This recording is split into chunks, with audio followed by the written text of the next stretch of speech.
सोहम नापेयाप बोध चाहिए जाको सुकृति भजत राम निष्काम सो मेरो है आत्मा काको करो प्रणाम जो सुख नित्य प्रकाश विभो नाम रूपाधार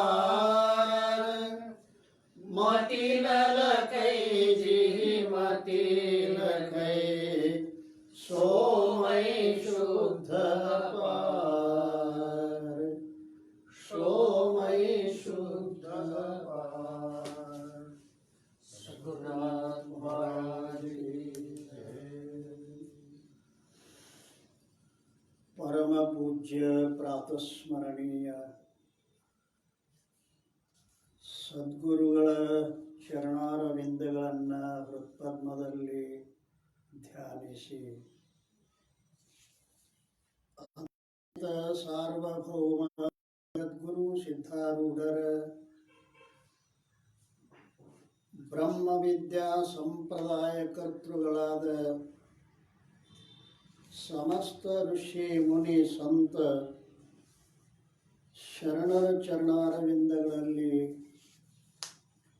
ಅನಂತ ವಂದನೆಗಳನ್ನು ಸಮರ್ಪಿಸಿ ಗ್ರಂಥಕರ್ತರಾದ ಸಾಧು ಶ್ರೀ ನಿಶ್ಚಲದಾಸಜಿ ಅವರ ಪಾವನ ಪಾದಾರವಿಂದಗಳಲ್ಲಿ ಹೊಣೆ ಮಣಿದು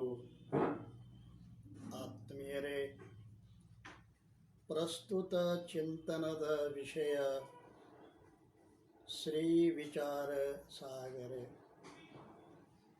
ವಿಚಾರ ಸಾಗರದ ಮೊದಲನೆಯ ತರಂಗದಲ್ಲಿ ಪೂಜ್ಯರಾದ ಸಾಧು ನಿಶ್ಚಲದಾಸಜಿ ಅವರು ಅನುಬಂಧ ಸಾಮಾನ್ಯ ನಿರೂಪಣೆಯನ್ನು ಮಾಡ್ತಾ ಇದ್ದೇನೆ ಅಂತ ಪ್ರತಿಜ್ಞೆಯನ್ನು ಮಾಡಿದ್ದಾರೆ. ಅಂತಹ ಅನುಬಂಧಗಳನ್ನು ನಿನ್ನಿನ ದಿವಸ ನಾವು ಸ್ವಲ್ಪ ಚಿಂತನೆ ಮಾಡಿದ್ದೇವೆ. ಅಧಿಕಾರಿ, ಸಂಬಂಧ, ವಿಷಯ ಮತ್ತು ಪ್ರಯೋಗ, ಇವುಗಳಿಗೆ ಅನುಬಂಧ ಅಂತ ಹೇಳ್ತಾ ಇದ್ದಾರೆ. ಈ ನಾಲ್ಕರಲ್ಲಿ ಮೊಟ್ಟ ಮೊದಲು ಬರುವುದು ಅಧಿಕಾರಿ. ಅಧಿಕಾರಿಯ ವರ್ಣನೆಯನ್ನು ನಿನ್ನೆ ನಾವು ನೋಡ್ತಾ ಬಂದಿದ್ದೇವೆ. ಮಲ ವಿಕ್ಷೇಪ ಜಾಕೆ ನಹಿ ಕಿಂತು ಏಕ ಅಜ್ಞಾನ ವೈಚವ ಸಾಧನ ಸಹಿತ ನರ ಸೋ ಅಧಿಕೃತ ಮತಿಮಾನ. ಪ್ರತಿಯೊಬ್ಬ ಮನುಷ್ಯನ ಅಂತಃಕರಣದಲ್ಲಿ ಮಲ ವಿಕ್ಷೇಪ ಆವರಣವೆಂದು 3 ಪ್ರಕಾರದ ದೋಷಗಳು ಇರುತ್ತವೆ. ಹೇಗೆ ಸ್ಥೂಲ ಶರೀರದಲ್ಲಿ ವಾತ, ಪಿತ್ತ, ಕಫ ಅಂತಕ್ಕಂಥವುಗಳು 3 ದೋಷಗಳು ಇರುತ್ತವೆಯೋ, ಹಾಗೆ ಸೂಕ್ಷ್ಮ ದೇಹದಲ್ಲಿ ಮಲದೋಷ, ವಿಕ್ಷೇಪ ದೋಷ, ಆವರಣ ದೋಷಗಳೆಂಬ 3 ಪ್ರಕಾರ ದೋಷಗಳು ಇರುತ್ತವೆ. ಅನಂತ ಜನ್ಮದಲ್ಲಿ ಮಾಡಿದ ಯಾವ ಪಾಪದ ದೋಷಗಳಿಗೆ, ಪಾಪದ ಸಂಸ್ಕಾರಗಳಿಗೆ ಮಲದೋಷ ಮಲದೋಷ ಅಂತ ಕರೀತಾ ಇದ್ದಾರೆ. ಜೀವನು ತಿಳಿದೋ ತಿಳಿಯಲಾರದನೆಯೋ ಪಾಪಗಳನ್ನು ಮಾಡ್ತಾ ಇದ್ದಾನೆ. ಮಾಡಿದ ಕ್ಷಣದಲ್ಲೇ ಅವನ ಹೃದಯದೊಳಗೆ ಕರ್ಮಗಳು ಹೊರಗೆ ಸ್ಥೂಲವಾಗಿ ಕಣ್ಣಿಗೆ ಕಾಣಿಸ್ತಾ ಇದ್ದರೂ ಕೂಡ ಕರ್ಮದ ಸೂಕ್ಷ್ಮ ಸಂಸ್ಕಾರಗಳು ಮನಸ್ಸಿನಲ್ಲಿ ದೃಢವಾಗಿ ಕುಂತುಕೊಂಡಿರ್ತವೆ. ಅವು ಕಣ್ಣಿಗೆ ಕಾಣಿಸುವುದಿಲ್ಲ. ಪಾಪದ ಕರ್ಮ ಮಾಡಲೇ ಆಗಲಿ, ಪುಣ್ಯದ ಕರ್ಮಗಳೇ ಆಗಲಿ, ಕರ್ಮ ಹೊರಗೆ ನಡೀತಾ ಇದ್ರೂ ಕೂಡ ಅದರ ಸೂಕ್ಷ್ಮ ಅವಸ್ಥಾರೂಪ ವಾಸನೆಗಳು ಅವು ಅಂತರಂಗದಲ್ಲಿರ್ತವೆ. ಜ್ಞಾನಕ್ಕೆ ಪ್ರತಿಬಂಧಕವಾಗಿರ್ತಕ್ಕಂಥ ಯಾವ ಪಾಪದ ದೋಷಗಳದಾವಲ್ಲ ಅದಕ್ಕೆ ಮಲದೋಷ ಅಂತ ಕರೀತಾರೆ. ಆ ಮಲದೋಷದ ನಿವೃತ್ತಿಗಾಗಿ ವೇದಗಳಲ್ಲಿ ನಿಷ್ಕಾಮ ಕರ್ಮವನ್ನು ಹೇಳಿಕೊಂಡು ಬಂದಿದ್ದಾರೆ. ಯಾವ ಫಲದ ಅಪೇಕ್ಷೆ ಇಲ್ಲದನೆ ಮಾಡ್ತಕ್ಕಂಥ ಕರ್ಮಗಳಿಗೆ ನಿಷ್ಕಾಮ ಕರ್ಮ ಅಂತ ಕರೀತಾರೆ. ಜ್ಞಾನ ಪ್ರತಿಪಾದನ ಸ್ಥಳದ 2ನೇ ಪದ್ಯದಲ್ಲಿ ಶ್ರೀಮನ್ ನಿಜಗುಣ ಶಿವಯೋಗಿಗಳು ಹಿಂಗದೆ ನಿತ್ಯ ಕರ್ಮವ ಮಾಡಲು ತುಂಗ ಧರ್ಮ ವಿವರ್ಧನ ಮಂಗಲಮಯ ಧರ್ಮದಿಂದ ದುಷ್ಕೃತಿ ಭಂಗವಂತಾಗಿ ಮೋಹಿಪ ಚಿತ್ತು ನಿರ್ಮಲ. ಬಹಳ ಸುಂದರವಾದ ಮಾತನ್ನು ಹೇಳ್ತಾರೆ. ಹಿಂಗದೆ ನಿತ್ಯ ಕರ್ಮವ ಮಾಡಲು, ಬೇಡದೆ. ಹಿಂಗದೆ ಅಂದ್ರೆ ಬಿಡದೆ ನಿತ್ಯ ನೈಮಿತ್ತಿಕ ಕರ್ಮಗಳನ್ನು ನಿಷ್ಕಾಮವಾಗಿ ಆಚರಣೆ ಮಾಡುವುದರಿಂದ ಏನಾಗ್ತದೆ ಅಂದ್ಕರ ಹಿಂಗದೆ ನಿತ್ಯ ಕರ್ಮ ಮಾಡಲು ತುಂಗ ಧರ್ಮ ವಿವರ್ಧನೆ. ತುಂಗ ಧರ್ಮ ಅಂತ ಅಂದ್ರೆ ನಿಷ್ಕಾಮ ಪುಣ್ಯವು ಅಭಿವೃದ್ಧಿಯಾಗುತ್ತದೆ. ಎಲ್ಲೇ ಅಂತಃಕರಣದಲ್ಲಿ ತುಂಗ ಧರ್ಮ ವಿವರ್ಧನೆ. ಮಂಗಲಮಯ ಧರ್ಮದಿಂದ ದುಷ್ಕೃತಿ ಭಂಗ ಅಂತಾಗಿ ಮೋಹಿಪ ಚಿತ್ತು ನಿರ್ಮಲ. ಆ ಮಂಗಲಮಯವಾಗಿರ್ತಕ್ಕಂಥ ನಿಷ್ಕಾಮ ಪುಣ್ಯದ ಅಭಿವೃದ್ಧಿಯಿಂದ ಏನಾಗ್ತದೆ ಅಂತ ಕೇಳಿದ್ರೆ ಪಾಪದೋಷ ನಿವೃತ್ತಿ ಆಗ್ತದೆ. ಪಾಪದ ನಿವೃತ್ತಿ ಏನು ನಮಗೆ ಗುರುತ ಅಂತ ಕೇಳಿದ್ರೆ ಮೋಹಿಪ ಚಿತ್ತು ನಿರ್ಮಲ ಅಂತ. ಇದರಿಂದ ಮನುಷ್ಯ ಗುರುತಿಸ್ಬೇಕಾಗ್ತದೆ. ಪಾಪದೋಷ ನಿವೃತ್ತಿ ಆಗೈತಿ ಅನ್ನೋದಕ್ಕೆ ಏನು ಅಂದ್ರೆ ಮೋಹಿಪ ಚಿತ್ತು ನಿರ್ಮಲ. ಚಿತ್ತಿನೊಳಗ ಮೋಹಿಸುವತನ ಅದ. ಚಿತ್ತ ಅಂದ್ರೆ ಮನಸ್ಸು, ಮನಸ್ಸಿನೊಳಗೆ ಮೋಹಿಸುವತನ ಅದ. ಯಾವುದೇ ವಸ್ತುನ ನೋಡಿದ್ರೆ ತಪ್ಪಲ್ಲ, ಅದನ್ನ ಮೋಹಿಸುವುದು ತಪ್ಪದೆ.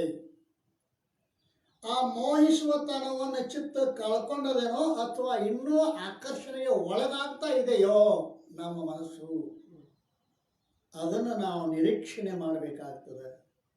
ಅದಕ್ಕೆ ನಿಜವನ ಅಂತಾರಲ್ಲ, ಹಿಂಗದೆ ನಿತ್ಯ ಕರ್ಮವ ಮಾಡಲು ತುಂಗ ಧರ್ಮ ವಿವರ್ಧನ ಮಂಗಲಮಯ ಧರ್ಮದಿಂದ ದುಷ್ಕೃತಿ ಭಂಗವಂತಾಗಿ ಮೋಹಿಪ ಚಿತ್ತು ನಿರ್ಮಲ. ಈ ರೀತಿಯಾಗಿ ಈ ಜನ್ಮದಲ್ಲಾಗಲಿ ಹಿಂದಿನ ಜನ್ಮಗಳಲ್ಲಿ ಆಗಲಿ ನಿಷ್ಕಾಮ ಕರ್ಮವನ್ನು ಮಾಡಿ ತನ್ನ ಮಲದೋಷವನ್ನು ಕಳ್ಕೊಂಡಿರಬೇಕು. ನಂತರ ನಿಷ್ಕಾಮ ಉಪಾಸನೆಯನ್ನು ಮಾಡಿ ಇಷ್ಟ ದೇವತೆಯ ಯಾವ ಧ್ಯಾನ ರೂಪ ಉಪಾಸನೆ ಅಂತ ಕರೀತಾ ಇದ್ದಾರೆ. ಆ ಇಷ್ಟ ದೇವತೆಯ ಧ್ಯಾನ ಮಾಡಿ ಮಾಡಿ ಮಾಡಿ ಮಾಡಿ ಧ್ಯೇಯಾಕಾರವಾದ ಚಿತ್ತವೃತ್ತಿಗೆ ಧ್ಯಾನ ಅಂತ ಕರೀತಾರೆ. ಧ್ಯಾನ ಅಂದ್ರೆ ಏನು? ಧ್ಯೇಯಾಕಾರವಾದ ಚಿತ್ತವೃತ್ತಿ. ಯಾವ ಪರಮಾತ್ಮನ ನಾವು ಧ್ಯಾನ ಮಾಡ್ತಿದ್ದ ಪರಮಾತ್ಮನ ಆಕಾರ ವೃತ್ತಿ ಆಗ್ತಾ ಇತ್ತು ಅಂತಂದರೆ ಅದಕ್ಕೆ ಧ್ಯಾನ ಅಂತ ಕರೀತಾರೆ. ಈ ರೀತಿಯಾಗಿ ನಿಷ್ಕಾಮ ಉಪಾಸನೆಯನ್ನು ಮಾಡುವುದರಿಂದ ಪ್ರಯೋಜನ ಏನಾಗ್ತದೆ? ವಿಕ್ಷೇಪದ ದೋಷದ ನಿವೃತ್ತಿಯ ಚಿತ್ತಿನ ಚಾಂಚಲ್ಯತೆ. ಅಭ್ಯಾಸೇನ ತು ಕೌಂತೆಯ ವೈರಾಗ್ಯನ ಚ ಗೃಹ್ಯತೆ ಅಂತ ಹೇಳಿದಂಗೆ ಅಭ್ಯಾಸದಿಂದಲೂ ವೈರಾಗ್ಯದಿಂದಲೂ ಚಿತ್ತನ್ನ ನಿವೃತ್ತಿ ಮಾಡಿ, ಚಿತ್ತದಲ್ಲಿರೋ ವಿಕ್ಷೇಪ ದೋಷ ನಿವೃತ್ತಿ ಮಾಡಿಕೊಳ್ಳಬೇಕು. ಒಂದು ಅಜ್ಞಾನದ ಆವರಣ ದೋಷ. ನಾನು ಯಾರು ಅನ್ನುವುದನ್ನು ತಿಳಿಯಗೊಡದಂತೆ ಮಾಡುವುದೇ ಆವರಣ ದೋಷ ಅಂತ ಕರೀತಾ ಇದ್ದಾರೆ. ಈ ರೀತಿಯಾಗಿ ಯಾವ ಪುರುಷ ನಿಷ್ಕಾಮ ಕರ್ಮ ನಿಷ್ಕಾಮ ಉಪಾಸನೆಯನ್ನು ಮಾಡಿ ಮಲವಿಕ್ಷೇಪ ದೋಷಗಳನ್ನು ನಾಶ ಮಾಡಿಕೊಂಡು ಒಂದೇ ಒಂದು ಅಜ್ಞಾನ ಅಂದರೆ ಸ್ವರೂಪದ ಆವರಣ ಮಾತ್ರ ಉಳಿದಿರಬೇಕು, ಸಾಧನ ಚತುಷ್ಟಯ ಸಂಪನ್ನ ಆಗಿರಬೇಕು, ಅವನಿಗೆ ಅಧಿಕಾರಿ ಅಂತ ಕರೀತಾ ಇದ್ದಾರೆ. ಆ ಅಧಿಕಾರಿ ಮೊದಲನೇದು ಯಾವುದಪ್ಪ ಅಂತ ಕೇಳಿದ್ರೆ ವಿವೇಕ. ವಿವೇಕ ಅಂದ್ರೇನು? ಅವಿನಾಶಿ ಆತಮ ಅಚಲ ಜಗತಾತೈ ಪ್ರತಿಕೂಲ ಐಸೋ ಜ್ಞಾನ ವಿವೇಕ ಹೈ सब साधन को ಮೂಲ. ಅವಿನಾಶಿ ಆತ್ಮ ಅವಿನಾಶಿ ಅದಾನೆ, ನಾಶರಹಿತದಾನ ಮತ್ತು ಅಚಲ ಅದಾನೆ. ಈ ಆತ್ಮನಿಗೆ ಭಿನ್ನವಾಗಿರ್ತಕ್ಕಂಥ ಜಗದಾದಿ ಈ ದೇಹಾದಿ ಪ್ರಪಂಚ ಆಗದಪ್ಪ ಅಂತ ಕೇಳ ವಿಪರೀತ ಸ್ವಭಾವಗಳಿದ್ದದ. ಅಂದ್ರೇನು? ಆತ್ಮ ಅವಿನಾಶಿ ಇದ್ರೆ ಇದು ನಾಶ ಉಳಿದದ. ಕ್ಷಣ ಕ್ಷಣದಲ್ಲಿ ಇದರ ನಾಶ ಆಗ್ತಾನೇ ಇದೆ. ದೇಹ ಮೊದಲು ಮಾಡಿಕೊಂಡು ಸಮಸ್ತವೂ ಕೂಡ ಏನಾಗ್ತದೆ ಅಂತ ಕೇಳ ನಾಶದ ಕಡೆಗೆ ಹೋಗ್ತಾ ಇದೆ. ನಾಶ ನಾಶ ನಾಶ ಆಗ್ತದೆ. ಇಂತಹ ನಾಶವನ್ನ ಹೊಂದತಕ್ಕಂಥದ್ದು ದೇಹ ಪ್ರಪಂಚ. ಇನ್ನು ಇದಕ್ಕೆ ಏನಂತಾರಪ್ಪ ಅಂತ ಕೇಳಿದರೆ ವಿವೇಕ ವಿವೇಕ ಅಂತ ಕರೀತಾ ಇದ್ದಾರೆ. ಈ ವಿವೇಕ सब ಸಾಧನಕ್ಕೂ ಮೂಲ ಅಂತ ಹೇಳಿದ್ದಾರೆ. ವಿವೇಕ ಇದ್ದರೆ ವೈರಾಗ್ಯ ದೃಢವಾಗಿರ್ತದೆ. ವಿವೇಕ ಇರಲಿಲ್ಲ ಅಂದ್ರೆ ವೈರಾಗ್ಯ ಇರುವುದಿಲ್ಲವಾದ ಕಾರಣ ಇಲ್ಲಿ ಆ ವಿವೇಕ ಐತಿ ಕರೆ ವೈರಾಗ್ಯ ಯಾಕಿಲ್ಲ ಅಂತ ವಿಜಯೀಶು ಪಂಡಿತನ ಬಗ್ಗೆ ನೀನು ನಾವು ಚಿಂತನೆ ಮಾಡಿದ್ದೀವಿ. ಕೆಲವು ಜನ ಪಂಡಿತರು ಬಹಳ ಅಭ್ಯಾಸ ಮಾಡಿರ್ತಾರೆ. ಇದು ಆತ್ಮ ನಿತ್ಯ ಅನಾತ್ಮವಾದಿದೆಯಲ್ಲ ಅನಿತ್ಯ ಅಂತ ಸಾಕಷ್ಟು ಸಾವಿರ ಜನರಿಗೆ ಹೌದು ಹೌದು ಅನ್ನೋ ಹಂಗೆ ಹೇಳಿಕೊಡುವಂಥ ಸಾಮರ್ಥ್ಯ ಇದ್ದರೂ ಕೂಡ ಅವರಲ್ಲಿ ವಿವೇಕನೂ ಕಂಡು ಬರ್ತದೆ. ಪರಂತು ವೈರಾಗ್ಯ ಯಾಕಿಲ್ಲ ಅಂತ ಕೇಳಿದರೆ ಸಮಾಧಾನ ಹೇಳ್ತಾ ಇದ್ದಾರೆ. ಅದಕ್ಕೆ ಉತ್ತರ ಏನು ಅಂತ ಕೇಳಿದ್ರೆ ಮಲವಿಕ್ಷೇಪ ದೋಷ ರಹಿತವಾಗಿ ಜರ ವಿವೇಕೋದಯ ಆಗಿತ್ತು ಅಂತಂದ್ರೆ ಅಲ್ಲಿ ಏನಾಕೈತಿ? ಆ ವಿವೇಕ ವೈರಾಗ್ಯಾದಿಗಳಿಗೆ ಫಲಕ ಹೇತುವಾಗ್ತದೆ. ಆಗಿರ್ತಕ್ಕಂಥ ಅಂತಃಕರಣದಲ್ಲಿ ಅದು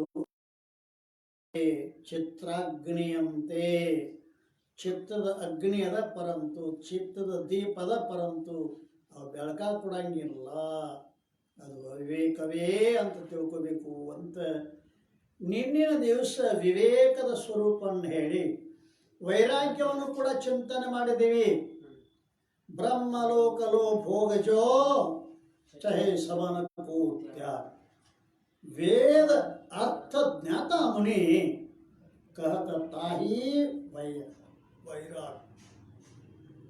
ಈ ಲೋಕ ಮೊದಲು ಮಾಡಿಕೊಂಡು ಬ್ರಹ್ಮಲೋಕದ ಪರ್ಯಂತರವಾಗಿ ಯಾವ ಭೋಗಗಳದಾವೋ ಆ ಭೋಗಗಳಲ್ಲಿ ತನ್ನ ಇಚ್ಛೆಯನ್ನು ತ್ಯಾಗ ಮಾಡಿಕೊಂಡಿರುವುದಕ್ಕೆ ಏನಂತಾರೆ ಅಂತ ಕೇಳ ಋಷಿಗಳು? ಅದಕ್ಕೆ ವೈರಾಗ್ಯ ವೈರಾಗ್ಯ. ಇಚ್ಛೆಯ ತ್ಯಾಗ. ಇಚ್ಛೆಯಾದ ಬಳಿಕ ಭೋಗ ಆಗ್ತಿರ್ತದೆ. ಇಚ್ಛೆನೇ ಇಲ್ಲಾತು ಅಂತಂದ್ರೆ ಭೋಗ ಎಲ್ಲಿಂದ ಬರ್ತದೆ ತುಂಬ? ಆದ್ದರಿಂದ ಆ ವೈರಾಗ್ಯಕ್ಕೆ ಬೀಜ ರೂಪ ಕಾರ್ಯ ಹೇಳ್ಕೊಂಬಂದಿದ್ದ. ವಿರತಿಗೆ ಬೀಜಂ ರೂಪಂ ಕಾರ್ಯ ಪರಿಬಿಡಿದುಂಟವನ ಧೈರ್ಯ ಅಲ್ಲಿ ವಿಷಯ ದೋಷವನ್ನು ಹೊಟ್ಟುದು ಬಲ್ಲನೆ ತಿಳಿಯದು ಬೀಜವೆನಿಪುದು ಬಳಿಕ ವಿಷಯವನ್ನು ತಿಳಿಯದು ರೂಪಂ ತಾನೆನಿಸುವುದು ಬಳಿಕವರಾಯ ವಾಸನೆಯಿಂದ ಘಳಿರನೆ ಮನ ಅಲ್ಲೆರಗಿದೊಡೆಂದ ಛಲವಂ ಬಲಿದಲ್ಲದೆ ಬಿಟ್ಟಿಹುದು ಕುಳಮಾಗಿಲ್ಲದು ಕಾರ್ಯವೆನಿಪುದು ಇದು ವಿರತಿಗೆ ನಿಜ ಲಕ್ಷಣವಾಗಿ ಇದನ್ನುಳ್ಳಾತನೇ ಸಹಜ ವಿರಾಗಿ. ಪರಮಾರ್ಥ ಗೀತೆಯಲ್ಲಿ ಶ್ರೀಮನ್ ನಿಜವನ ಶಿವಗಳು ವೈರಾಗಿಕ ಬೀಜ ರೂಪ ಕಾರ್ಯ. ವೈರಾಗಿಕ ಬೀಜನು ದೋಷ ದರ್ಶನ. ದೋಷ ದರ್ಶನ ಯಾವಾಗ ಆಕತಿ? ಯಾರಿಗೆ ಆಕತಿ? ವಿವೇಕೋದಯ ಆದವನಿಗೆ ದೋಷ ದರ್ಶನ ಆಗ್ತದೆ. ಅವಿವೇಕಿಗಳಿಗೆ ದೋಷ ದರ್ಶನ ಆಗುವುದಿಲ್ಲ. ಎಷ್ಟೋ ದುಃಖವನ್ನು ನೋಡ್ತಾ ಇದ್ದಾರೆ, ನೋಡಿದರೂ ಕೂಡ ಅವರಿಗೆ ಇದು ದುಃಖ ಅಂತ ಅನಿಸೋದಿಲ್ಲ. ದೃಷ್ಟ ಜನ್ಮ ಜರ ವಿಪತ್ತಿ ಮರಣಂ ತ್ರಾಸಶ್ಚ ನೋತ್ಪದ್ಯತೆ ಪೀತ್ವಾ ಪ್ರಮಾದ ಮೋಹ ಮದಿರ ಉನ್ಮತ್ತ ಭೂತಂ ಜಗತ್. ಭರ್ತೃ ಹರಿ ಬರೀತಾ ಇದ್ದಾನಲ್ಲ, ದೃಷ್ಟ ಜನ್ಮ ಜರ ವಿಪತ್ತಿ ಮರಣಂ. ದೃಷ್ಟ ಇಲ್ಲಿ ಜನ್ಮದ ದುಃಖವನ್ನ, ಜರ ದುಃಖವನ್ನ, ರೋಗ ರುಜಿನಾದಿಗಳ ದುಃಖವನ್ನ ದೃಷ್ಟ ನೋಡಿದರೂ ಕೂಡ ಇದು ಕಷ್ಟ, ಇದು ದುಃಖ ಅಂತ ಅವರಿಗೆ ಅನಿಸುವುದಿಲ್ಲ. ಯಾಕೆ ಅವ್ರಿಗೆ ಅನಿಸುವುದಿಲ್ಲ? ಪೀತ್ವ ಪ್ರಮಾದ ಮೋಹ ಮದಿರ ಕುಡ್ದಾರ. ಬೇಕಾರ ಯಾವ ಮದಿರ ಕುಡ್ದಾರ? ಮೋಹ ಎಂಬ ಮದಿರೆಯನ್ನು ಕುಡಿದು ಇವ್ರು ಏನಾಗೈತಿ ಜಗತ್ತು ಅಂತ ಹುಚ್ಚರಾಗಿ ಬಿಟ್ಟಾರೆ. ದುಃಖವೂ ಕೂಡ ಅವರಿಗೆ ದುಃಖ ಅನಿಸುವುದಿಲ್ಲ. ದುಃಖವನೇ ಸುಖವೆಂಬ ರವಿವೇಕಿಗಳು ಅಂತ ನಿಜವನ ಶಿವಯೋಗಿಗಳು ದುಃಖವನ್ನೇ ಸುಖ ಅಂತ ತಿಳ್ಕೊತಾರೆ. ಯಾಕಂದ್ರೆ ವಿವೇಕರಹಿತ. ಆದ್ದರಿಂದ ವೈರಾಗ್ಯಕ್ಕೆ ಬೀಜ ಏನು ಅಂತ ಕೇಳ ದೋಷ ದರ್ಶನ. ಇದು ದುಃಖ ರೂಪ ಐತಿ ಅಂತ ತಿಳೋಕೆ ಬಂತು ಅಂತಂದ್ರೆ ಒಂದು ಅನುವಿಂದ ಬಿಡುವುದೇ ರೂಪ. ಆ ವಿಷಯಗಳನ್ನು ಬಿಡುವುದು. ಬಿಟ್ಟ ಬಳಿಕ ಪುನಃ ವಾಸನೆಯಿಂದ ಆ ವಿಷಯಗಳ ಕಡೆಗೆ ಮನಸ್ಸು ಹರಿತಿತ್ತು ಅಂದ್ರೆ ಛಲವಂಬಲಿದಲ್ಲದೆ ಬಿಟ್ಟಿರುವುದು. ಛಲದಿಂದ ಹಠದಿಂದ ಆ ವಾಸನೆಗಳನ್ನ ಹತ್ತಿಕ್ಕತಕ್ಕಂಥ ರೀತಿಯೊಳಗೆ ಅಲ್ಲಿ ವೈರಾಗ್ಯ ದೃಢ ಆಗ್ತದೆ. ಇದು ವಿರಕ್ತಿಗೆ ನಿಜ ಲಕ್ಷಣವಾಗಿ ಇದನ್ನುಳ್ಳಾತನೇ ಸಹಜ ವಿರಾಗಿ. ಇದುವೇ ನಿಜವಾದ ಲಕ್ಷಣ ಅಂತ ಹೇಳಿ ಈ ರೀತಿಯಾಗಿರ್ತಕ್ಕಂಥ ವೈರಾಗ್ಯವನ್ನು ನಾವು ಚಿಂತನೆ ಮಾಡಿದ್ದೀವಿ. ಈಗ ಅಥ ಶಮಾದಿ 6 ಸಾಧನಗಳ ಹೆಸರುಗಳು ನಾಮ ಮಾತ್ರ ಕಥನ ಮಾಡ್ತಾ ಇದ್ದಾರೆ. ಸಮದಮ ಶ್ರದ್ಧಾ ತೀಸರಿ ಸಮಾಧಾನ ಉಪರಾಮ ಛಟಿ ತಿತಿಚ್ಛಾ ಜಾನಿಯೇ ಭಿನ್ನ ಭಿನ್ನಯ ನಾಮ. ಮೊದಲೇದು ಶಮೆ, ಎರಡನೇದು ದಮೆ, ಮೂರನೇದು ಏನಪ್ಪ ಅಂತ್ಯರ ಶ್ರದ್ಧೆ, ನಾಲ್ಕನೇದು ಸಮಾಧಾನ, ಐದನೇದು ಉಪರತಿ, ಆರನೇದು ತಿತಿಕ್ಷಾ. ಇವು ಹೆಸರುಗಳ ಭಿನ್ನ ಭಿನ್ನ ಆಗಿದ್ದರೂ ಕೂಡ ಇವೆಲ್ಲ ಕೃಷಿ ಒಂದೇ ಸಾಧನ, ಷಟ್ ಸಂಪತ್ತಿ ಅಂತ ಒಂದೇ ಸಾಧನ ಅಂತ ಹೇಳಿಕೊಂಡು ಬಂದಿದ್ದಾರೆ. ಅದರಲ್ಲಿ ಮೊದಲನೇದು ಯಾವುದಪ್ಪ ಅಂತ ಕೇಳಿದ್ರೆ ಶಮೆ, ಎರಡನೇದು ದಮೆ. ಶಮೆ ಮತ್ತು ದಮೆ ಲಕ್ಷಣವನ್ನು ಬರೀತಾ ಇದ್ದಾರೆ ಪುಣ್ಯಾತ್ಮರು. ಮನ ವಿಷಯನತೆ ರೋಕನೋ ಸಮತಿ ಕಹತ ಸುಧೀರ ಇಂದ್ರಿಯ ಗಣಕೋ ರೋಕನೋ ದಮ ಬಾಘತ ಬುಧ ವೀರ. ಮನ ವಿಷಯನತೆ ರೋಕನೋ, ವಿಷಯಗಳ ಕಡೆಗೆ ಹರಿದು ಹೋಗುತ್ತಿರುವ ಮನಸ್ಸನ್ನು ತಡೆಯುವುದಕ್ಕೆ ಶಮೆ ಅಂತ ಕರೀತಾ ಇದ್ದಾರೆ. ಜಗತ್ತಿನಲ್ಲಿ ಅತ್ಯಂತ ಕಠಿಣವಾದ ಯಾವುದಾದ್ರೂ ಒಂದು ಸಾಧನೆ ಇತ್ತಂದ್ರೆ ಅದು ಶಮೆ. ಮನಸ್ಸ ಹರಿತದ ಹರಿತದ ಹರಿತದ. ವಿಷಯದ ಕಡೆಗೆ ಹರಿತಕ್ಕಂಥ ಮನಸ್ಸನ್ನು ನಿಯಂತ್ರಣ ಮಾಡುವುದು ಅದು ಬಹಳ ಕಷ್ಟದ ಕೆಲಸ. ಅಂದನವ ನೇರಿದ ಸ್ವನಗನಂತೆ ಕಂಡಡೆ ಬಿಡದು ತನ್ನ ಮುನ್ನಿನ ಸ್ವಭಾವದ. ಸುಡು ಸುಡು ಮನದ ವಿಷಯಕ್ಕೆ ಹರಿಯುವುದು ಮಡನೆಮ್ಮ ನಡುದಿನ ನೆನೆಯಲ್ಲಿ ಅದು. ನಮ್ಮ ಶರಣರು ಮುಂದೆ ಹೋಗುವಾಗ ಹಿಂದೆ ಬರುವವರೆಗೆ ಎಚ್ಚರ ಹೇಳ್ತಾ ಇದ್ದಾರೆ. ಹೇಗೆ ಅರಣ್ಯದ ಮಧ್ಯದಲ್ಲಿ ಮುಂದೆ ಹೋಗ್ತಕ್ಕಂಥ ಮನುಷ್ಯ ಹೀಗೆ ಬರಿ ಇಲ್ಲಿ ಅಡಚಣೆ ಅದ, ಇಲ್ಲಿ ಹಿಂಗದ ಅಂತೇಳಿ ಹೇಗೆ ಸೂಚನಾ ಮಾತ್ರ ಹಂಗೆ ಬಸವಣ್ಣನವರು ಸೂಚನೆ ಮಾಡಿದ್ದಾರೆ. ಹ್ಯಾಂಗತಿ ಮನಸ್ಸು ಅಂತ ಅಂದನವ ನೇರಿದ ಸ್ವನಗನಂತೆ ಕಂಡಡೆ ಬಿಡದು ತನ್ನ ಮುಂದಿನ ಸ್ವಭಾವ. ಸುಡು ಸುಡು ಮನವಿದ ವಿಷಯಕ್ಕೆ ಹರಿಯುವುದು. ಅವ್ರಿಗೂ ಕೂಡ ಬಹುಶಃ ಕಾಡೇದ ಇದು. ಸಾಧನೆಯ ಮಾರ್ಗದಲ್ಲಿ ಯಾವ ಪುರುಷ ಅದನ್ನ ಅವನಿಗೆ ಗೊತ್ತಾಗ್ತೈತೆ ವಿನಃ ಮನಸ್ಸು ಹೇಳಂಗೆ ಕೇಳೋ ಮನುಷ್ಯ ಆಗಿದ್ರೆ ಸಾಮರ್ಥ್ಯ ಎಷ್ಟೈತೆ ಅನ್ನೋದು ಗೊತ್ತಾಗೋದಿಲ್ಲ. ಮನಸ್ಸಿಗೆ ವಿರೋಧ ಮಾಡಕ್ಕೆ ಹತ್ತಿರ ನೀವು, ಆವಾಗ ನಿಮಗೆ ಗೊತ್ತಾಗ್ತದೆ ಅದು ಎಷ್ಟು ಶಕ್ತಿ ಉಳ್ಳದ್ದದ ಅನ್ನೋದು ಅಲ್ಲ. ಒಬ್ಬ ಶತ್ರುವಿನ ಶಕ್ತಿ ಗೊತ್ತಾಗಬೇಕಾಗಿತ್ತಂದ್ರೆ ಅವನು ಕೂಡ ಕುಸ್ತಿ ಹಿಡಿದವನಿಗೆ ಗೊತ್ತಾಗ್ತೈತೆ ವಿನಃ ಸುಮ್ಮನಿತ್ತು ನೋಡೋದು ಗೊತ್ತಾಗುವುದಿಲ್ಲ. ಕುಸ್ತಿ ಹಿಡಿಬೇಕು ಸಾಧಕ ಮನಸ್ಸಿನ ಜೊತೆಗೆ ಕುಸ್ತಿ ಹಿಡಿಬೇಕಾಗ್ತದೆ. ಹೇಳ್ತಾ ಇದ್ದಾರೆ ಅದು ಯಾವುದೋ ಒಂದು ನಾಯಿ ಭಾಳ ಬ್ಯಾಟಿ ಚಲೋ ಹಿಡಿತತ್ತ, ಅದನ್ನು ಪಲ್ಲಕ್ಕೆ ಹಾಕಿ ಮೆರ್ಸಕ್ಕೆ ಹತ್ತಿದ್ರು ಅದು ಓದವ್ರೇನು ಬಾರಿಸವ್ರೇನು ಏನು ಪಲ್ಲಕ್ಕೆ ನಾಯಿ ಕುಂತಚ್ಚಿ ಚಂದಂಗೆ ಓದವ್ರು ಬಾರಿಸೋರು. ಯಾಕಂದ್ರೆ ಊರು ಗೌಡ್ರ ನಾಯಿ ಅದು ದೊಡ್ಡ ಬ್ಯಾಟಿ ಹಿಡ್ದದ, ಅದಕ್ಕೆ ಅದನ್ನು ಹಂಗೆ ಬಿಡಬಾರ್ದು, ಮೆರೆಸ್ಬೇಕು ನಮ್ಮ ಗೌಡ್ರ ನಾಯಿ ಅಂತೇಳಿ ಪಲ್ಲಕ್ಕಿ ಹಾಕಿ ಕೊಂಡ್ಸಿರತ್ತ. ನಾಯಿಗೆ ಗೊತ್ತಿದೆ ಪಲ್ಲಕ್ಕಿ ಏನು ಗೊತ್ತದ ಏನದ. ಪಾಪ ಹೆಣ್ಮಕ್ಳೆಲ್ಲ ಬಂದು ಕೆಶಿಂದ ನಾಯಿ ಕೊಳಗೆ ಏನಿಲ್ಲ ಯವ ಚಂದ ಕಾಣ್ಲತ್ತೆ ತಮ್ಮ ಕೊಳಗಿನ ಆಭರಣಗಳೆಲ್ಲ ನಾಯಿ ಕೊಳ ಹಾಕಿ ಚಂದಂಗೆ ಹೊಡ್ತು ಮೆರವಣಿಗೆ ಊರು ದಾಟಿದ ಕೂಡಲೇ ಅದು ಅಲ್ಲೊಂದು ದನ ಸೊತ್ತು ಬಿದ್ದಿತ್ತಂತ. ಕೆಲವು ನಾಯಿಗಳು ಅಲ್ಲೇ ತಿನ್ನಾಕತ್ತಿದ್ವು ಅಂತ ಅದು ನೋಡಿ ಹೊರ್ರ ಮಾಡ್ತಿರ್ತಿದ್ದೆ. ಎಲ್ಲಿ ಕೂತಂಗೆ ಗೊತ್ತಿಲ್ಲ ಅಲ್ಲ, ಅವು ಒಟ್ಟು ಬಗಳಿದ ಹೊತ್ತ ಜಗತ್ತ ಅಂತ ನಾಯಿ ಪಲ್ಲಕ್ಕಿ ಆಗಿಂದನ. ಏನು ಬಸವಣ್ಣವರು ಅದನ್ನು ಎಷ್ಟು ಚಂದ ಹೇಳ್ತಾ ಇದ್ದಾರೆ. ಈ ಮನುಷ್ಯ ಜನ್ಮ ಅನ್ನೋ ಪಲ್ಲಕ್ಕಿ ಅನ್ನೋದು ಗೊತ್ತಿಲ್ಲ ಇದಕ್ಕೆ. ಈ ಪಲ್ಲಕ್ಕಿ ಅವ್ರು ಕುಂತದ ಮನಸ್ಸು 84 ಲಕ್ಷಗಳು ತಿರುಗಾಡಿ ಬಂದು ಇದನ್ನು ಪಲ್ಲಕ್ಕಿ ಹಾಕೊಂಡಿಸಿ ಇದನ್ನು ಮೆರವಣಿಗೆ ಮಾಡ್ತಾ ಇದ್ದಾನೆ ಮನುಷ್ಯ. ಜಿಗಿತದ ನೋಡಿದ ಕಂಡಡೆ ಬಿಡದು ತನ್ನ ಮುಂದಿನ ಸ್ವಭಾವ, ಸುಡು ಸುಡು ಮನವಿದು ವಿಷಯಕ್ಕೆ ಹರಿದು ಅಂತಾರಲ್ಲ, ಹಾಗೆ ಹರಿದು ಹೋಗ್ತಕ್ಕಂಥದ್ದು ಅಲ್ಲ. ನಮ್ಮ ಶರಣ ನಮ್ಮ ನಿಜಗುಣ ಶಿವಗಳು ಬರಿತಾ ಇದ್ದಾರೆ, ಭಾಳ ಚಂದ ಬರಿತಾ ಇದ್ದಾರೆ. ಬಿಡಲಾರದ ವಿಷಯಗಳಿಗೆ ಮನ ಎಡೆಯಾಡುತ್ತಿಹುದನವರತ ತಡೆಯದೆ ನೀ ನನ್ನಲ್ಲಿ ಕಾಣಿಸಿ ಕೆಡಿಸನೆಗ ಅವರೇ ಆಶಯ ಈಶಾ. ಎಷ್ಟು ಚಂದ ಬರೀತಾರೆ ನಿಜಗುಣ ಶಿವರು. ಬಿಡಲಾರದ ವಿಷಯಗಳಿಗೆ ಮನ ಎಡೆಯಾಡುತ್ತಿಹುದನವರತ, ಬಿಡಲಾರದ ವಿಷಯಗಳಿಗೆ ಮನ ಎಡೆಯಾಡುತ್ತಿಹುದನವರತ ತಡೆಯದೆ ನೀ ನನ್ನಲ್ಲೇ ಕಾಣಿಸಿ ಕೆಡಿಸನಗ ಅವರ ಆಶಯ ಈಶಾ. ಏ ಪರಮಾತ್ಮ, ನನ್ನ ಮನಸ್ಸು ಬಿಡಲಾದ ವಿಷಯಗಳ ಕಡೆಗೆ ಹೋಗ್ತದ, ಅಲ್ಲೆಲ್ಲ ನೀ ಬಂದು ದರ್ಶನ ಕೊಟ್ಟು ನನ್ನ ಮನಸ್ಸನ್ನು ತಡಿಪ ಅಂಥೇಳಿ ನಿಜಗುಣ ಶಿವಯೋಗಿಗಳು ಕೇಳಿಕೊಂಡಿದ್ದಾರೆ ಪುಣ್ಯಾತ್ಮರೇ. ಆದ್ದರಿಂದ ಅತ್ಯಂತ ಕಠಿಣವಾದ ಸಾಧನೆ ಯಾವುದಾದ್ರೂ ಇತ್ತು ಅಂತಂದ್ರೆ ಇದು ನೋಡ್ರಿ, ಮನಸ್ಸನ್ನು ನಿಗ್ರಹಿಸುವುದು. ಪರಾಂಚಿಖಾನಿ ವ್ಯತ್ರ ಸ್ವಯಂಭೂ ಪರಾಂ ಪಶ್ಯತಿ ನಾಂತರಾತ್ಮನ್. ಉಪನಿಷತ್ತು ಕಠ ಉಪನಿಷತ್ತು ಅಂತ ಪರಾಂಚಿಖಾನಿ ವ್ಯತ್ರ ಸ್ವಯಂಭೂ.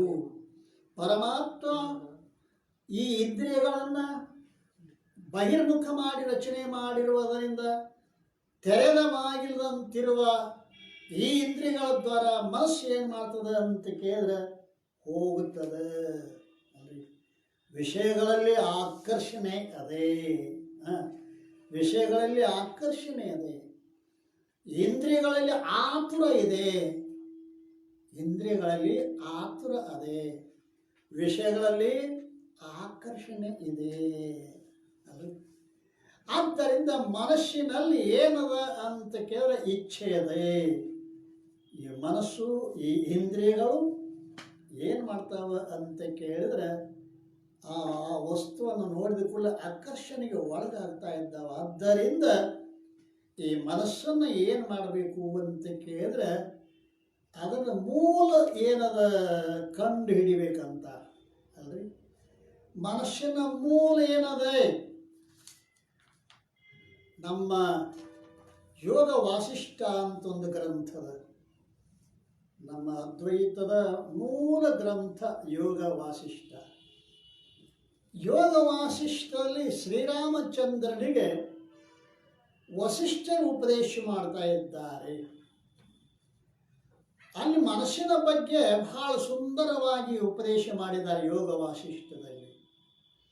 ದ್ವೇ ಬೀಜೆ ಚಿತ್ತವೃಕ್ಷಸ್ಯ ಪ್ರಾಣಸ್ಪಂದನಂ ವಾಸನೆ ಏಕಸ್ಯುಂಶ್ಚ ತಯೋ ಕ್ಷೀಣೆ ಕ್ಷಿಪ್ರದ್ಯೇಪ್ಯೇ ವಿನಶ್ಯತಃ.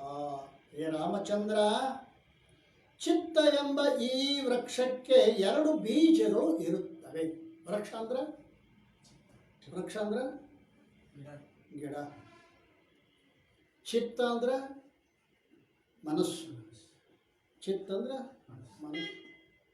ಮನಸ್ಸೆಂಬ ಈ ವೃಕ್ಷಕ್ಕೆ 2 ಬೀಜ ಅದಾವ. ಬೀಜ ತಪಾಸು ಮಾಡ್ಯಾರ ನೋಡ್ರಿ ಹೆಂಗೆ ಬೀಜನ ತೆಗೆದ್ಬಿಟ್ರೆ ಅಲ್ಲಿ ಗಿಡ ಯಾಕಿರ್ತೈತೆಪ್ಪ. ಎಷ್ಟು ಚಿಂತನೆ ಮಾಡ್ಯಾರ ನಮ್ಮ ಹಿರಿಯರೆಲ್ಲ. ರಾಮಚಂದ್ರ, ಮನಸ್ಸೆಂಬ ದೊಡ್ಡವಾದ ಈ ವೃಕ್ಷಕ್ಕೆ ಎಷ್ಟು ದೊಡ್ಡದ, 84 ಲಕ್ಷ ಯೋನಿಗಳು ಎಲ್ಲ ಇದರೊಳಗೆ ಸೇರಿಕೊಂಡಾವೆ. ಇಂತಹ ಚಿತ್ತ ಎಂಬ ವೃಕ್ಷಕ್ಕೆ 2 ಬೀಜಗಳದಾವು.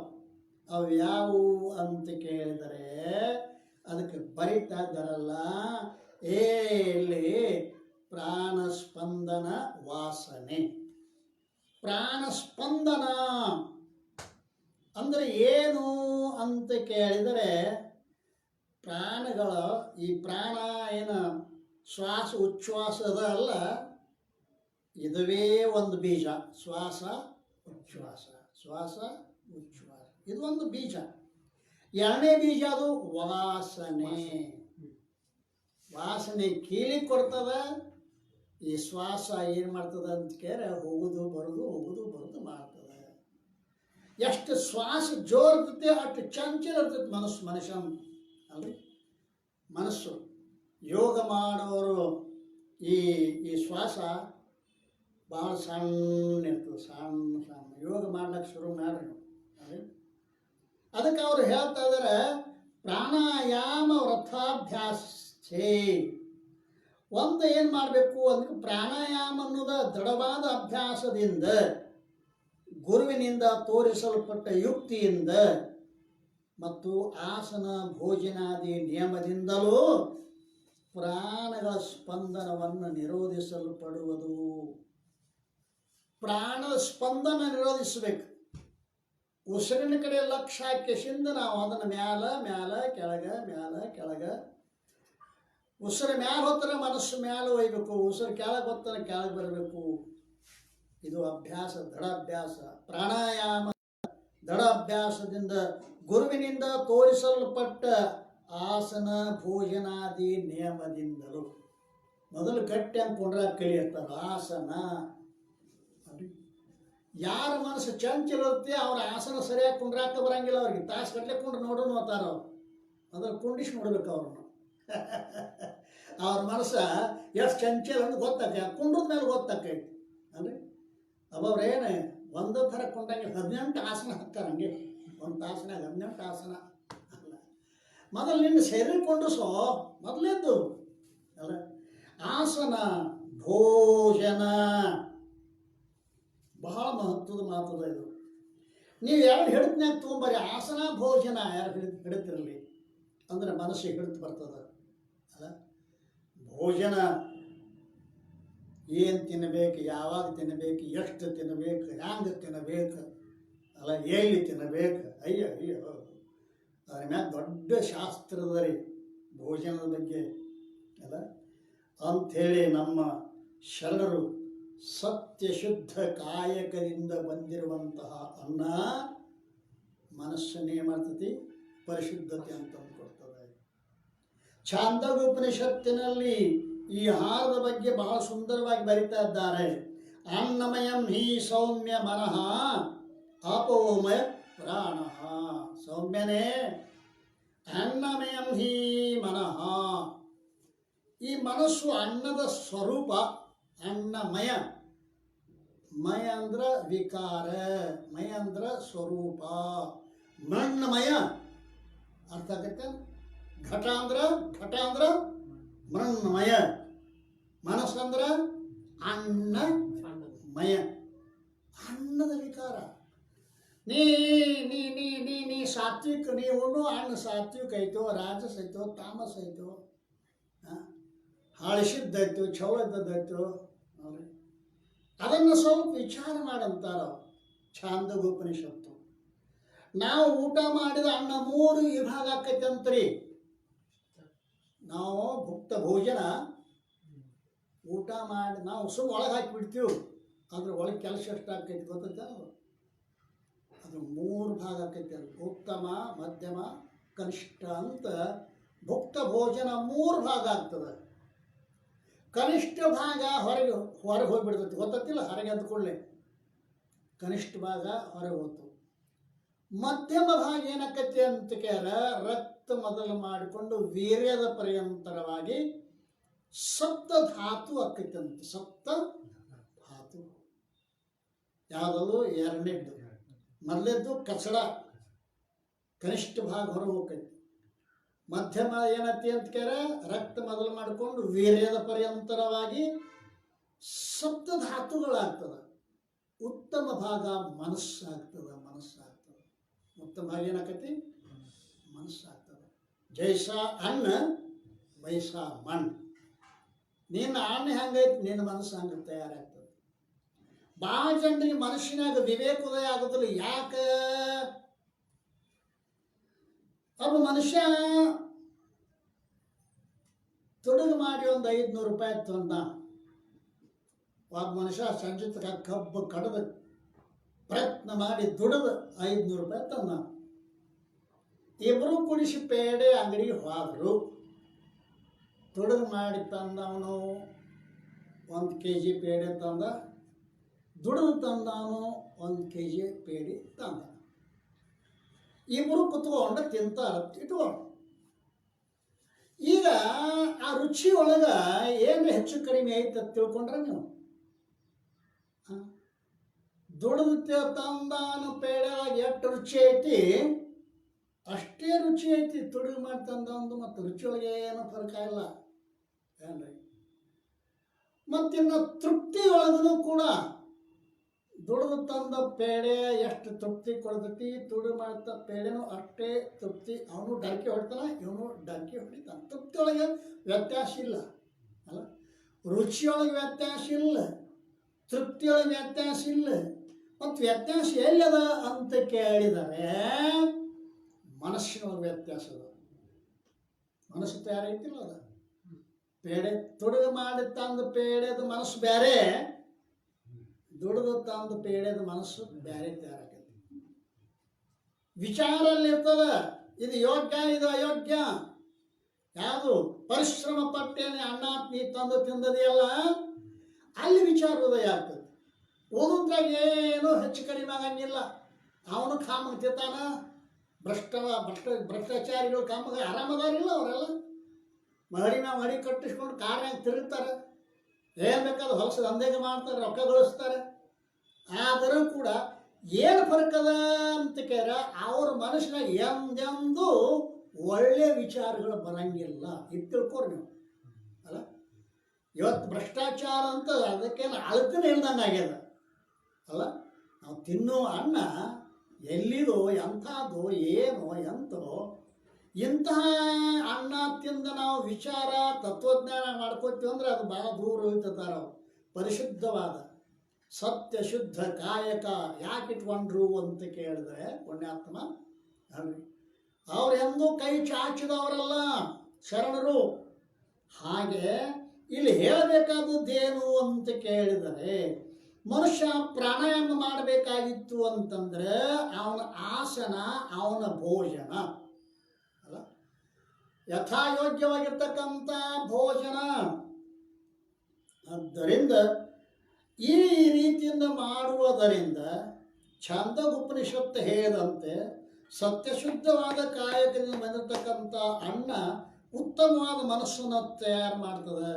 ಅಂಥವನಿಗೆ ಪ್ರಾಣಾಯಾಮಾದಿಗಳನ್ನು ಮಾಡುವ ಇಚ್ಛೆ ಆಗ್ತದೆ. ಪ್ರಾಣಾಯಾಮ ಮಾಡಿ ಮನಸ್ಸನ್ನು ನಿಗ್ರಹ ಮಾಡ್ಲಿಕ್ಕೆ ಅವನಲ್ಲಿ ತಯಾರಾಗ್ತದೆ.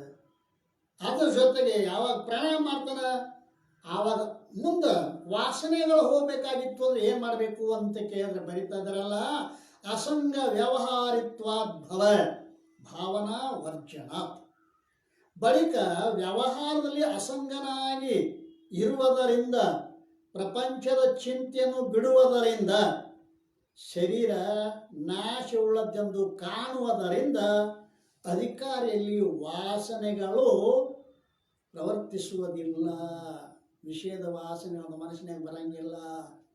ಏನು ಮಾಡಿದ್ರೆ ವ್ಯವಹಾರದಲ್ಲಿ ಅಸಂಗನಾಗಿ ವ್ಯವಹಾರ ಮಾಡಿ, ವ್ಯವಹಾರ ಲಾಭರೇ ಆಗಲಿ ಹಾನಿಯರೇ ಆಗಲಿ ಅಸಂಗಿರು ಅಲ್ಲ, ಅದು ಲಾಭರೇ ಆಗಲಿ ಅದು ಹಾನಿಯರೇ ಆಗಲಿ ಅಲ್ಲ. ಯೋಗಸ್ಥಃ ಕುರು ಕರ್ಮಾಣಿ ಸಂಗಂ ತ್ಯಕ್ತ್ವಾ ಧನಂಜಯ. ಸಿದ್ಧ ಸಿದ್ಧೋ ಸಮಭೂತ್ವ ಸಮತ್ವಂ ಯೋಗ ಉಚ್ಯತೆ. ಸಮತ್ವ ಯೋಗದಲ್ಲಿದ್ದುಕೊಂಡು ಕಾರ್ಯವನ್ನು ಮಾಡು ಅಂದ್ರೇನು? ಸಮತ್ವ. ಸಮತ್ವವೇ ಯೋಗ. ಅದು ಸಿದ್ಧಿಯಾಗಲಿ ಅಸಿದ್ಧಿಯಾಗಲಿ ಮಾಡೋದು ನಿನ್ನ ಕರ್ತವ್ಯ, ಕರ್ಮವನ್ನು ಮಾಡೋದು ನಿನ್ನ ಕರ್ತವ್ಯ. ಈ ರೀತಿಯಾಗಿ ವ್ಯವಹಾರದಲ್ಲಿ ಅಸಂಗನಾಗಿರುವುದನ್ನು ಕಲಿಬೇಕು. ಪ್ರಪಂಚದ ಚಿಂತೆಯನ್ನು ಬಿಡಬೇಕು. ವಾಸನಾ ನಾಶ ಆಗುವ ಸಾಧನೆ ಹೇಳಕತ್ತಾರೆ. ಎರಡು ಒಂದು ಪ್ರಾಣ ಸ್ಪಂದನೆ, ಇನ್ನೊಂದು ವಾಸನೆ. ಎರಡು ಬೀಜ ಮರಿಬಾರ್ದು ಅದನ್ನ. ಮನಸ್ಸಿನ ಬೀಜ ಹುಡುಕಿ ತೆಗೆದ ಪುಣ್ಯಾತ್ಮ ಯೋಗ ವಾಸಿಷ್ಠದಲ್ಲಿ. ಎರಡು ಬೀಜ ಅವು, ಒಂದು ಪ್ರಾಣ ಸ್ಪಂದನೆ, ಇನ್ನೊಂದು ವಾಸನೆ. ಪ್ರಾಣಾಯಾಮದ ಪ್ರಾಣ ಸ್ಪಂದನೆಯನ್ನ ನೀನು ಕಳೆದುಕೊಳ್ಬೇಕು, ತಡಿಬೇಕು, ಹಿಡಿತನ್ಯಾಗ ತರಬೇಕು. ವಾಸನಾ ಸಲುವಾಗಿ ಏನು ಮಾಡಬೇಕು? ವ್ಯವಹಾರದೊಳಗೆ ಅಸಂಗನಾಗಿರು. ಏನೇ ಯಾಕಾಗಲ್ಲ, ನೀನು ಕರ್ತವ್ಯ ಮಾಡು. ಚಿಂತೆ ಬಿಡು, ಕರ್ತವ್ಯ ಮಾಡು. ಚಿಂತೆ ಬಿಡು, ಕರ್ತವ್ಯ ಬಿಡು ಮಾಡಿಗಿಡಿ ಎಲ್ಲ ದೇವರನ್ನ ನೋಡ್ಕೋತಾನಂತ ಹೇಗೆ. ಚಿಂತೆ ಬಿಡು, ಏನು ಮಾಡು? ಕರ್ತವ್ಯ ಮಾಡು. ಶರೀರ ನಾಶ ಉಳಿದು ಅನ್ನೋದನ್ನು ಯಾವತ್ತು ಚಿಂತನದಲ್ಲಿ ಇಡು. ಶರೀರ ನಾ ಯಾವಾಗ ಸಾಯುವುದಿಲ್ಲ ಅಂತ ತಿಳ್ಕೊಂಡೆ ಅಂದ್ರೆ ವಾಸನ ದಡ ಆಗ್ತೈತಿ. ತಿಳಿತಾ? ಒಮ್ಮೆ ಹೋಗೋದದ, ಯಾವ ಹೊಕ್ಕತಿ ಗೊತ್ತಿಲ್ಲ. ಶ್ವಾಸ ಯಾವಾಗ ನಿಂದಿರ್ತೈತಿ ಗೊತ್ತಿಲ್ಲ. ಶ್ವಾಸದ ಮೇಲೆ ವಿಶ್ವಾಸ ಇಲ್ಲ. ಯಾವ ಶ್ವಾಸ ಕೊನೆದಾಕೈತಿ ಅನ್ನೋದು ಗೊತ್ತಿಲ್ಲ. ಹೊರಗೆ ಬಂದು ತಿರುಗಿ ಒಳಗೆ ಹೋಗಲಿಲ್ಲ ಅಂದ್ರೆ, ಒಳಗೆ ಬಂದು ತಿರುಗಿ ಹೊರಗೆ ಬರಲಿಲ್ಲ ಅಂದ್ರೆ ನೀನು ಕೇಸ್ ಮಾಡೋದು ಯಾವ್ರ ಮ್ಯಾಗ? ಯಾರ ಮ್ಯಾಗಾರೆ? ಇದು ಅನಿತ್ಯವ ತಿಳ್ಕೋ. ಇದರಿಂದ ಏನಾಗ್ತೈತಿ ಅಂತ ವಾಸನೆಗಳು ನಾಶ ಆಗ್ತವೆ. ಎರಡು ಬೀಜ ಎರಡು ಔಷಧ, ನೆನಪಿರಲಿ. ಎರಡು ಬೀಜ ಎರಡು ಔಷಧ. ಎರಡು ಬೀಜ ಅವು ಪ್ರಾಣ ಸ್ಪಂದನೆ, ವಾಸನೆ. ಪ್ರಾಣ ಸ್ಪಂದನೆ, ವಾಸನೆ, ಎರಡು ಬೀಜಗಳು. ಒಂದು ಪ್ರಾಣಾಯಾಮ, ಒಂದು ಉತ್ತಮವಾದ ಆಹಾರ, ಹೌದಲ್ರಿ? ಆಮೇಲೆ ಏನಪ್ಪ ಅಂತ ವ್ಯವಹಾರದಲ್ಲಿ ಅಸಂಗತೆ, ಆಮೇಲೆ ಏನಪ್ಪ ಅಂತ ಶರೀರದಲ್ಲಿ ಅನಿತ್ಯತೆ ಕಾಣುವುದು. ಇದರಿಂದ ಪ್ರಪಂಚದ ಚಿಂತೆಯನ್ನು ಬಿಡುವುದು. ನೋಡ್ರಿ, ಪ್ರಪಂಚ ಚಿಂತೆ ಬಿಟ್ಟರೆ ಹೆಂಗೆ ನಡೀತೈತ್ರಿ ಪ್ರಪಂಚ ಅಂತ ಕೆಲವು ಮಂದಿ ವಾದದ. ಅಲ್ಲ ತಮ್ಮ, ನೀ ತಾಯಿ ಹೊಟ್ಟೆಗಿದ್ದಾಗ 5 ನಿಶ್ಚಯ ಆಗ್ಯಾವ, ಗೊತ್ತದ? ಎಷ್ಟು ದಿವಸ ಬಾಳಬೇಕು, ಎಲ್ಲಿ ಸಾಯಬೇಕು, ಹೆಂಗೆ ಸಾಯಬೇಕು, ಅಲ್ಲ ಎಲ್ಲ ನಿಶ್ಚಯ ತಾಯಿ ಹೊಟ್ಟೆಗಿರುವಾಗ ಆಗ್ಯಾವ. ಇನ್ನು ಮುಂದೆ ನೀ ಏನು ಮಾಡ್ಲಿಕ್ಕೆ ಅದಕ್ಕಿಂತ ಹೆಚ್ಚಿಂದ ಏನು ಮಾಡೋಕ್ಕೆ ಸಾಧ್ಯ ಇಲ್ಲಾದ್ದರಿಂದ ಶರೀರದ ಬಗ್ಗೆ ನೀವು ಪ್ರಪಂಚದ ಬಗ್ಗೆ ಚಿಂತೆ ಬಿಡು. ಇದರಿಂದ ಏನಾಗ್ತೈತಿ ಅಂತ ವಾಸನಾ ಕ್ಷಯ ಆಗ್ತದೆ ಅಂತ ಹೇಳಿದ್ದಾರೆ. ಈ ರೀತಿ ಸಾಧನೆಯನ್ನು ಮಾಡ್ತಕ್ಕಂಥ ಮನುಷ್ಯನಿಗೆ ಕ್ಷಮೆ ಯಾಕೆ ಹೇಳಕತ್ತೀವಿ ಈ ಮಾತನ್ನ? ಕ್ಷಮೆ ಅನ್ನುವಂಥದ್ದು ಸಾಧಿಸಬೇಕಾಗಿತ್ತು ಅಂತ ಅಂದರೆ ಅವ ಏನು ಮಾಡಬೇಕು ಅಂತ ಕೇಳಿದರೆ ಈ ರೀತಿಯಾಗಿ, ಯಾಕೆ ಮನುಷ್ಯ ಆಗಿ ಹುಟ್ಟಿ ಬಂದಾನ ಅಂದ್ರೆ ಹಿಂದೇನೇನು ಆಗಿ ಬಂದ. ನೀವು ಪಶು ಆಗ್ಯಾನ, ಪಕ್ಷಿ ಆಗ್ಯಾನ, ಅದು ಆಗ್ಯಾನಿಲ್ಲ. ಮತ್ತು ಕೆಟ್ಟ ಕೆಲಸನೂ ಮಾಡ್ಯಾನ, ಚಲೋ ಕೆಲಸನೂ ಮಾಡ್ಯಾನ. ನಮ್ಮ ಮನುಷ್ಯನಾಗ ಒಮ್ಮೆ ಕೆಟ್ಟ ವಿಚಾರ ಬರ್ತಾ ಬಳಿಕ ಪಶುವಿನ ಅಂಶವೂ ನಮ್ಮಲ್ಲಿ ಐತಿ. ಒಮ್ಮೆ ಚಲೋ ವಿಚಾರ ಬರ್ತಾವೆ. ದಾನ ಮಾಡಬೇಕು, ಪೂಜೆ ಮಾಡಬೇಕು, ಶ್ರವಣ ಮಾಡಬೇಕು, ಚಲೋ ವಿಚಾರಗಳು ಬರ್ತಾವೆ. ಚಲೋ ವಿಚಾರಗಳು ಬರ್ತಾವೆ, ಕೆಟ್ಟ ವಿಚಾರಗಳು ಬರ್ತಾವಿಲ್ಲ, ಪ್ರತಿಯೊಂದು ಗೊತ್ತದ. ಅದಕ್ಕೆ ಪಶುವಂಶ ದೇವಾಂಶ ಕೂಡಿರುವುದು ನರದೇಹ.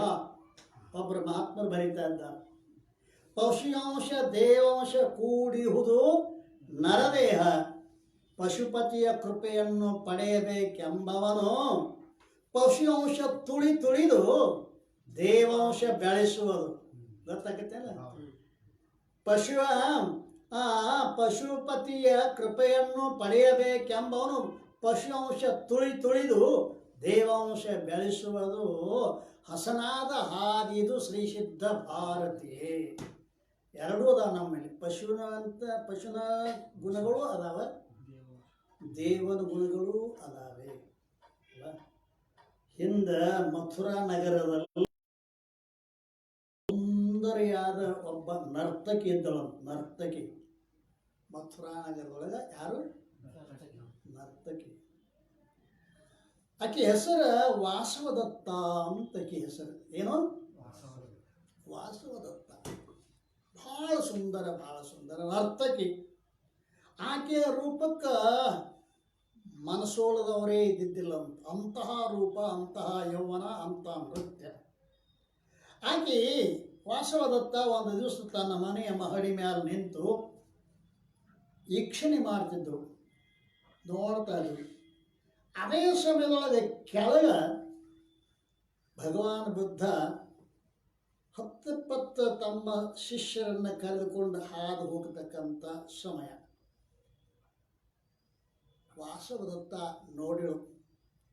ಅದರಲ್ಲಿ ಒಬ್ಬ ಸುಂದರ ಪುರುಷ, ನೀಳವಾದ ದೇಹ, ಅಗಲವಾದ ಕಣ್ಣ, ಅವನ ರೂಪ, ಅವನ ಯೌವನ ನೋಡಿ ಆಕೆ ಮನಸ್ಸು ಚಟಪಡಿಸಿತು.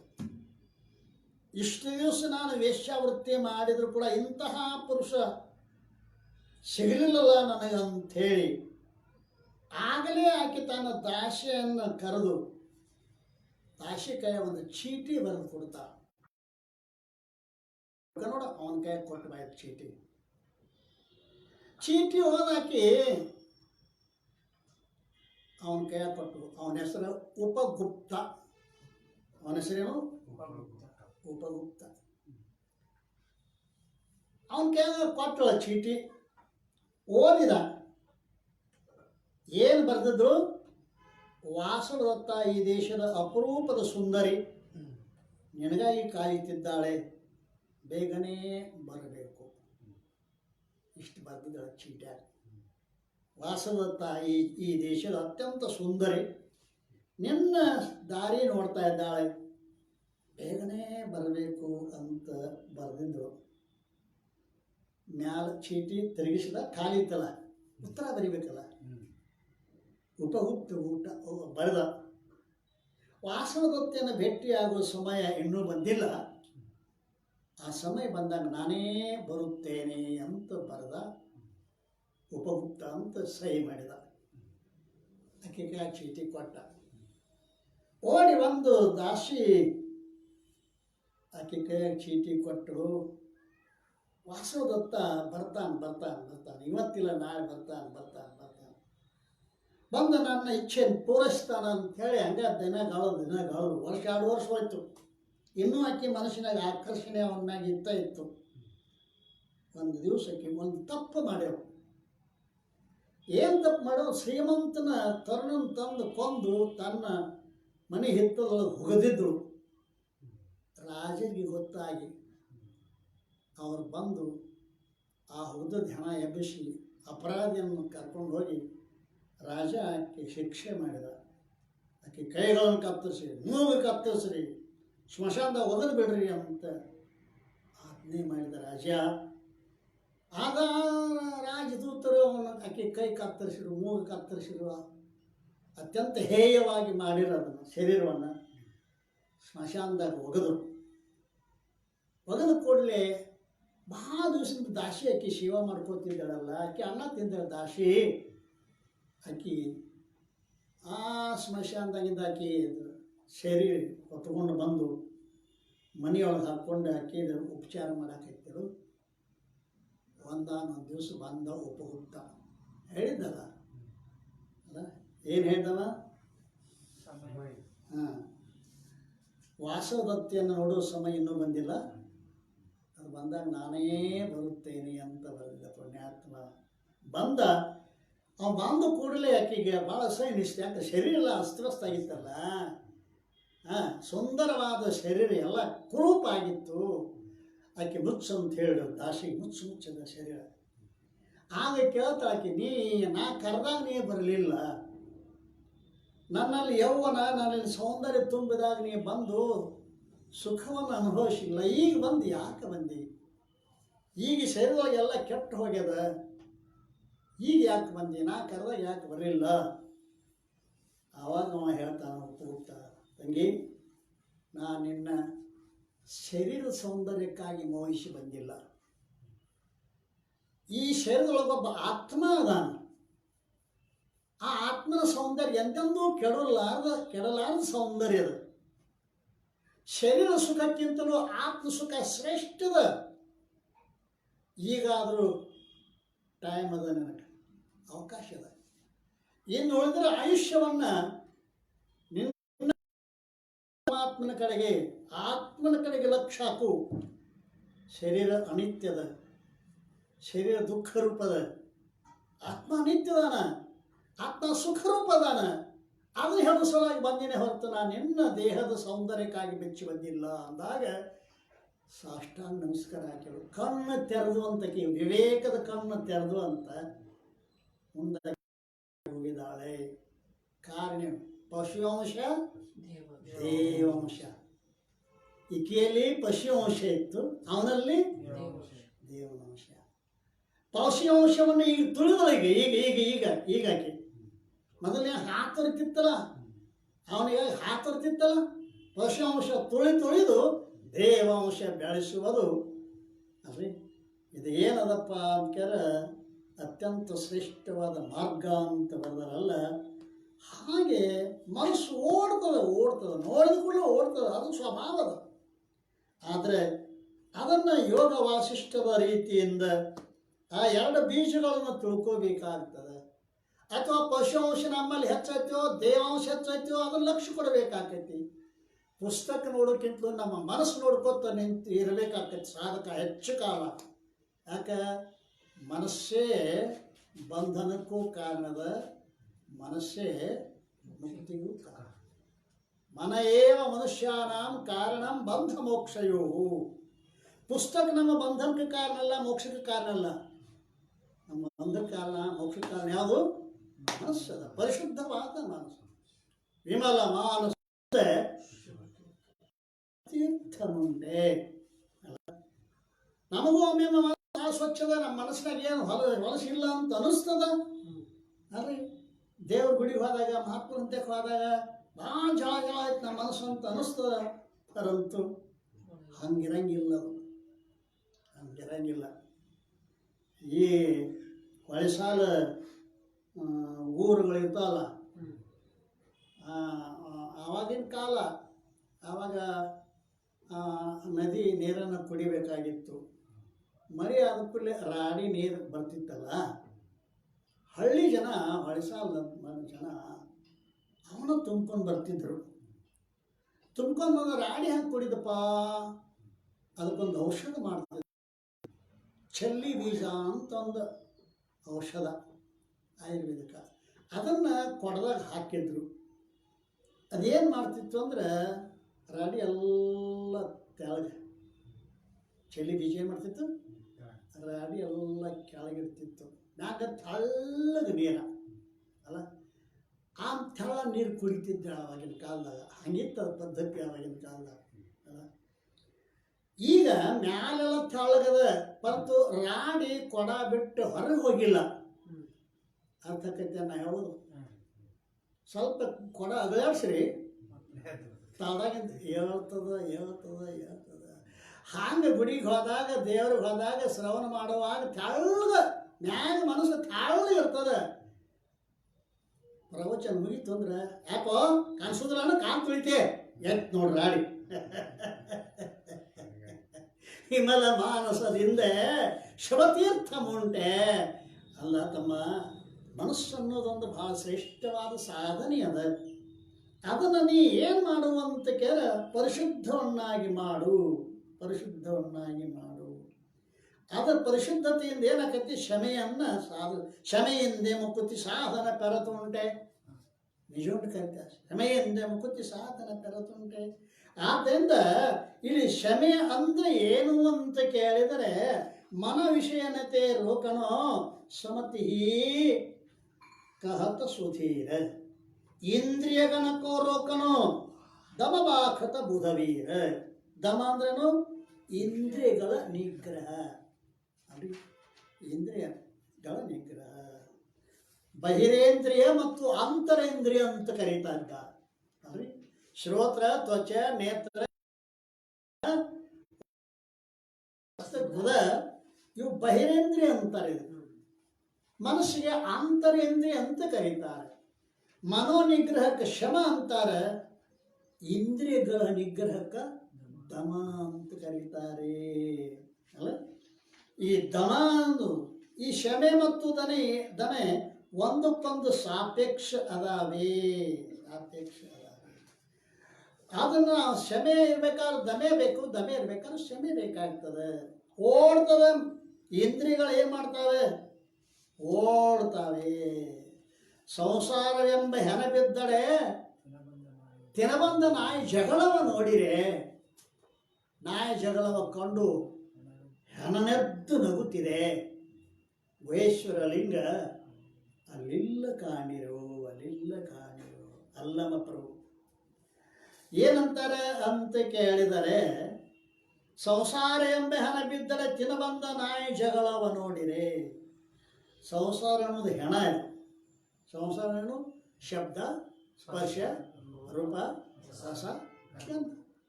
5 6ನೇದೆಲ್ಲ ಇಲ್ಲ. ವಿಷಯ 5 ಹೊರಗೆ 5 ವಿಷಯ ಅದಾವ. ದೇಹದೊಳಗೆ 5 ಇಂದ್ರಿಯಗಳದಾವ.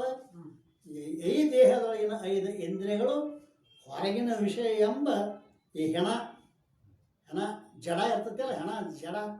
ಆ ವಿಷಯಗಳು ಜಡ ಅದಾವ. ಆ ಹೆಣವನ್ನು ನೋಡಿ ಇವು ಓಡಕತ್ತಾವು ನಾಯಿಗಳು. ನಾನು ಬಿಡು ಅಂತಾವು. ಕಣ್ಣ ರೂಪದ ಕಡೆ ಓಡ್ತದೆ, ಕಿವಿ ಶಬ್ದದ ಕಡೆ ಓಡ್ತದೆ, ಚರ್ಮ ಸ್ಪರ್ಶದ ಕಡೆ ಓಡ್ತದೆ, ರಸದ ಕಡೆ ಓಡ್ತದೆ, ಘ್ರಾಣ ಗಂಧದ ಕಡೆ ಓಡ್ತದೆ. ಆದ್ದರಿಂದ ಒಂದು ಮೊಲಕ್ಕೆ ನಾಯ 9 ಬಿಟ್ಟಂತೆ ಬಸವಣ್ಣ. ಒಂದು ಮೊಲಕ್ಕೆ ನಾಯ 9 ಬಿಟ್ಟಂತೆ. ಎನ್ನ ಬಿಡು ತನ್ನ ಬಿಡು ಎಂಬುದು ಕಾಯ ವಿಕಾರ, ಎನ್ನ ಬಿಡು ತನ್ನ ಬಿಡು ಎಂಬುದು ಮನೋವಿಕಾರ. ಕರ್ಣೇಂದ್ರಿಯಗಳೆಂಬ ಸ್ವನಗ ಮುಟ್ಟದ ಮುನ್ನ ಮನನಿಮ್ಮ ನೈದುದೇ ಕೂಡಲು ಸಂಗಮ ದೇವ. ಎಷ್ಟು ಚಂದ ಬರೀತಾ ಇದ್ದಾರೆ ಬಸವಣ್ಣ. ಒಂದು ಮೊಲಕ್ಕೆ ನಾಯಿ 9 ಬಿಟ್ಟಂತೆ. ಮೊಲ ನೋಡಿದ ಕೂಡಲೇ ನಾಯಿಗಳು ಹ್ಯಾಂಗೆ ಓಡ್ತಾವಲ್ಲ, ಹಂಗೆ 9 5 ಇಂದ್ರಿಯಗಳು ಹಾಗೂ ಅಂತಃಕರಣ ಚತುಷ್ಟಯ, ಮನ ಬುದ್ಧಿ ಚಿತ್ತ ಅಹಂಕಾರ, ಅವು 5 ಕೂಡಿಸಟ್ಟದು. ನೋಡ್ರಿ ಬಸವಣ್ಣ ಲೆಕ್ಕನ ಇಟ್ಟಿದ್ದ. ಒಂದು ಮೊಲಕ್ಕೆ ನಾಯ 9 ಬಿಟ್ಟಂತೆ. ಎನ್ನ ಬಿಡು ತನ್ನ ಬಿಡು ಎನ್ನುತ್ತಿದೆ ಕಾಯ ವಿಕಾರ.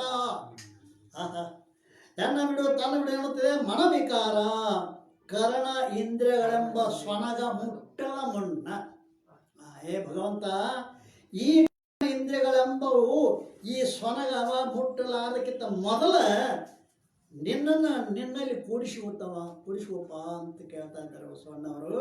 ಹಾಗೆ ಈ ಇಂದ್ರಿಯಗಳು, ಈ ಮನಸ್ಸು, ಜಗತ್ತಿನೊಳಗೆ ನಮಗೆ ಶತ್ರುಗಳು ಯಾರಾದರೂ ಇದ್ರೆ ಇನ್ಯಾರು ಹೊರಗಿನ ಶತ್ರುಗಳಿಲ್ಲ. ನಮ್ಮ ಮನ, ನಮ್ಮ ಇಂದ್ರಿಯಗಳೇ ಶತ್ರುಗಳು. ಅವ ಮಾಡ್ದ ಇವ ಮಾಡ್ದ ಅಂತೀವಿ ನಾವು ಸುಮ್ಮನೆ ಹಂಗೆ. ಯಾವನೂ ಮಾಡಂಗಿಲ್ಲ. ನೀ ಸೋಲಲಾರ್ದನೆ ಅವ ಮಾಡಕ್ಕೆ ಸಾಧ್ಯ ಇದ್ದಿದ್ದಿಲ್ಲ ಅಲ್ಲ. ಆಕೆನ ಕೆಡಿಸೋದು ಇವನ ಕೆಡಿಸದ ಅಂತಾನಲ್ಲ. ಸಾಧ್ಯ, ಯಾರು ಕೆಡ್ಸಕ್ಕೆ ಸಾಧ್ಯ ಇಲ್ಲ.